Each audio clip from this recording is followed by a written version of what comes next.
की, तो मेन क्या मुद्दे रहे उसमें और क्या? देखिए, ये हम निगरानी समिति हमेशा ही, ये बात ठीक है कि कई बार इसकी मीटिंग लेट हो जाती है। वैसे 3 महीने के बाद इसमें मीटिंग हर एमपी ने करता है और करते भी हैं। इसमें इशूज़ थे, जैसे किसान आज बड़ी दिक्कत में है कि सरकार के पास किसान को डीएपी मुहैया कराने के लिए कोई खाद ही नहीं है। खाद की बहुत दिक्कत है। और आपने देखा है कि पहली बार बहुत लंबे अरसे के बाद मैं देख रहा हूँ कि प्रदेश के कृषि मंत्री तो कह रहे हैं हमारे पास कोई कमी नहीं है खाद की। आपने खुद भी मीडिया ने उसको वो किया। और धरातल पर इस मीटिंग में आपने सुना भी होगा कि अभी भी बहुत कमी है। यानी कि एक तो ये सरकार जनता को सच्चाई से परे रखने का काम कर रही है। यानी अगर मैं दूसरी भाषा में कह दूं कि सरकार जनता को गुमराह कर रही है। किसान को इनके पास खाद नहीं है, समय पर इन्होंने अपनी रिक्वायरमेंट नहीं भेजी होगी। ये जिम्मेवारी सरकार की है, चाहे पार्टी का राज किसी का भी, और ये जिम्मेवारी मंत्री की। लेकिन मुझे खेद है उसके बाद भी कृषि मंत्री और मुख्यमंत्री ये कहते हैं कि खाद की कोई कमी नहीं, आपने पढ़ लिया होगा। यानी कि सामने की चीज को झूठ बोलने का प्रयास किया जा रहा है, जनता को गुमराह करने का। एक तो इस मीटिंग से हमें ये पता लगा भाई कितना खाद हमारे यहाँ कम है। दूसरा है कैनाल बेस्ड वाटर सप्लाई का जो एक स्कीम थी, उसमें भी कोई काम नहीं हुआ। टोटल सैनिटाइजेशन प्रोग्राम में जो गांव में डेवलपमेंट होनी थी वो नहीं हुई। तीसरा है हमारा नहरी पानी का। अब सरकार तो कह देती है कि हर टेल के ऊपर पानी। अब हमारे विधायक साथी बैठे हैं आपके सामने, चंद्र प्रकाश जी ने, इन्होंने जस्सी ने मामला उठाया, और मैं खुद भी कह रहा हूँ एक नहर है हमारी जो लाख पुल से बननी है और बांडाईडी तक, उसके ऊपर सरकार ने आज तक कोई काम नहीं किया। जो पहली सरकार थी वो उस वक्त इसके ऊपर सारा काम करके चली गई थी, डीएनआईटी तैयार हो गई थी, तो आज तक उसके ऊपर काम शुरू नहीं हुआ है। इस तरह की सड़कें हैं, सड़कें बहुत खराब आप देख ही रहे हो। तो आपने तो आदमपुर में तो कई बार देख ली होगी 2-3 साल में, तो सड़कों का बुरा हाल है। लेकिन बात करते विधानसभा में कोई विपक्ष का मेंबर उठाता है नहीं, सड़कें हमारी बहुत बढ़िया है। तीसरा था एक इशू बड़ा खतरनाक, जो सरकार कहती है गुड गवर्नेंस। कोई गवर्नेंस नहीं है सरकार की। अगर गुड गवर्नेंस होती तो आप देखिए 2019 में पुल का काम शुरू हुआ और आज 5 वर्ष के बाद भी पूर्ण रूप से कंप्लीट नहीं है। ये बड़ी शर्मिंदगी के साथ उसका उद्घाटन करेंगे सरकार, जो मैंने पढ़ा है।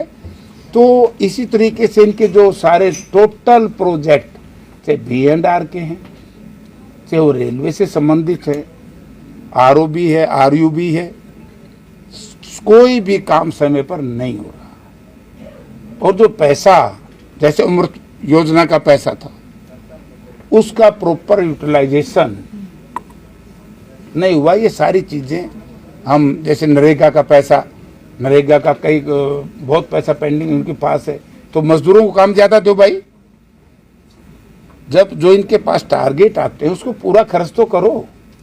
अगर ये गरीब का पैसा नरेगा के मजदूरों को दिहाड़ी नहीं दे सकते, इसका मतलब ये सरकार पूर्ण रूप से गरीब विरोधी है। और सबसे आखिर एक खतरनाक मुद्दा है जो पार्लियामेंट में भी उठाएंगे, और आज भी मैंने आपने देखा होगा उठाया, कि हरियाणा तो 70% गरीबी की रेखा से नीचे चला गया। तो इसका मतलब जो हमें आशंका थी कि भारतीय जनता पार्टी पूंजीवाद को बढ़ावा देने में लगी हुई है, अपने मित्रों की, जो उनके कौन से मित्र बताऊंगा, मालदार मित्र, उनको लाभ देने के लिए आपके सामने सारा मना। यानी कि जो स्टेट सबसे परस्पर स्टेट थी, 10 वर्ष में हरियाणा का बेड़ा गर्क कर दिया। और 70% गरीबी प्रदेश में रहेगी, तो आप बताओ फिर विकसित और विकासशील की बात करते हैं। विकसित ही नहीं, विकासशील ही नहीं, विकसित कहां से होगा? प्रधानमंत्री जी जाके विदेशों में इस तरह की बात करते हैं, यहाँ धरातल पे तो आप लोगों ने देख लिया। इस मीटिंग का मायना यही है कि ये मॉनिटरिंग के लिए है, जो प्रदेश और देश की सरकारें जनता को अपनी पॉलिसीज के तहत फंड देती है, उसमें कितना यूटिलाइजेशन हुआ है, कितना नहीं हुआ, उसमें कुछ काम है कि नहीं है, ये हमारा काम है इस कमेटी का।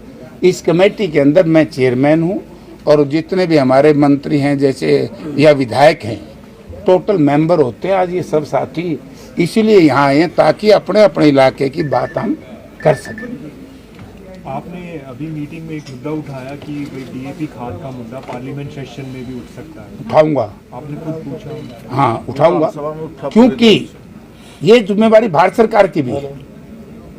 मैंने मूंग का मामला भी नहीं उठाया क्योंकि देश के सर्वोच्च लोगों ने पार्लियामेंट में ये कहा था कि हरियाणा में सबसे ज्यादा एमएसपी हम फसल खरीद रहे हैं और यहाँ पर ना तो 1% भी धान एमएसपी पे बिका। और ये एक बहुत बड़ा इम्बेजलमेंट है, बहुत बड़ा फ्रॉड है जनता के साथ। यानी कि मुख्यमंत्री जी ने तो यहाँ तक कह डाला था, ये बात अलग है, शायद मुख्यमंत्री जी का जुगाड़ अभी बन नहीं रहा ठीक से, या तो इसको भारतीय जनता पार्टी ने बना तो दिया, मुख्यमंत्री नहीं समझते।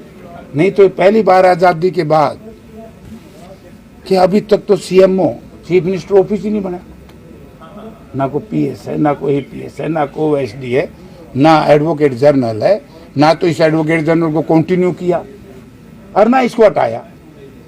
दोनों में से एक काम करने चाहिए। यानी 1.25 महीने से मौज करे। सरकार में गुड गवर्नेंस नहीं है। सरकार किसान और मजदूर के प्रति, बेरोजगारी के प्रति, नौजवान के प्रति सीरियस नहीं। नहीं सर, मैं यही तो कह रहा हूँ कि गुड गवर्नेंस यही तो है कि गवर्नेंस है ही नहीं। जनता के साथ धोखा दे करके और धन बल पे जो सरकार बनेगी, जो मशीनी बल पे सरकार बनेगी, जनता का मैंडेट पैसे के बलबूते पर तोड़ा जाएगा, जो हरियाणा में किया। पैसे से सरकार बनी है। और ये बात मैं नहीं कह रहा, ये आपके मीडिया के लोग कह रहे हैं कि जो तावड़े साहब जनरल सेक्रेटरी पहले यहाँ के इंचार्ज थे, यहाँ सारा धन का प्रयोग करके, उसका दुरुपयोग करके यहाँ पर सरकार बनाने का काम किया, लोगों के जहन को खरीदने का काम किया, और चंद लोगों ने उनके बेचारे मतदाताओं का साथ क्या हुआ। तो यही आरोप पकड़े गए ना पैसे। यानी कि एचपीएससी के दफ्तर में पैसे पकड़े जाएं, उसके बाद भी कितनी बेशर्मी की बात है कि अगर भारतीय जनता पार्टी का कोई नेता या मंत्री या मुख्यमंत्री ये कहे कि बिना खर्ची बिना पर्ची नौकरी, तो 3 करोड़ रुपए किस बात के थे भाई ने, तो उसमें पकड़े गए। और एक मैं एमएलए था, जब एक लड़का कह रहे चेयरमैन को कि जी 30 लाख रुपये नहीं 20 लाख दूंगा एक्साइज एंड टैक्सेशन के, और ये आईडीओ आई हाउस के अंदर चेयरमैन कह रहे हैं नहीं 30 लाख से एक पैसा कम नहीं। बोला जी मेरा भांजा है, बोला कोई हो भाई 30 लाख में लावांगे। तो यानी कि कितनी बेशर्मी है। उसके बाद भी बिना खर्ची पर्ची की बात करते हैं लोग। कौशल रोजगार निगम का मुखिया नहीं पकड़ा गया रिश्वत में भाई? तुम भी तो देश के प्रदेश के नागरिक भी, पकड़ा गया कि नहीं पकड़ा गया? और आज वोट खरीदता हुआ पकड़ा गया इनका, यानी कि 5-5 करोड़, फिर 400 सीआर लिख रखे, कहीं 300 सीआर लिख रखे। तावड़े साहब की पकड़ी डरी, यानी कि हजारों करोड़ रुपया खर्च कर दिया लोगों के ईमान को लूटने के लिए। प्रजातंत्र में माल प्रैक्टिस की हम निंदा करते हैं। धन के बल पर यदि सरकार बनाएंगे तो प्रजातंत्र प्रणाली ध्वस्त हो जाएगी। आज जो कारण हरियाणा में है, यानी कि गुड गवर्नेंस का है, बुरा हाल है। नरेगा में पैसा खर्च नहीं हो रहा। जो पुल 1-2 साल में बनने थे वो प्रोजेक्ट 6-6 साल में बन रहे हैं। अमृत योजना का यही हाल है। मतलब हर जगह ही सिस्टम गड़बड़ में। एक और सवाल है, उन्होंने आज का पूछा सिविल हॉस्पिटल का। सिविल हॉस्पिटल के शौचालय तक बंद है, वो लोगों को खुले में जाना पड़ रहा है, वो सीवरेज प्रॉब्लम के कारण। तो मैंने उठाया तो मामला यही तो हम कह रहे भाई गुड गवर्नेंस है कहाँ? अस्पताल है डॉक्टर नहीं, स्कूल है मास्टर नहीं, दफ्तर हैं बाबू नहीं, अधिकारी नहीं, कहीं भी पूरे इनके वैकेंसी पूरी नहीं है। तो सड़कें हैं तो गड्ढे गड्ढे है ना, गड्ढे गड्ढे। तो इन पे है क्या? बिजली के बारे में हमारे साथियों ने बताया सारी बातें। तो किस तरीके से गांव में बिजली के तार लटक रहे हैं और सरकार फिर कह देती है। और मुख्यमंत्री जी तो लोगों ने ऐसे बना दिए, उन पर तो कहेंगे हम रह लो, करना कुछ नहीं।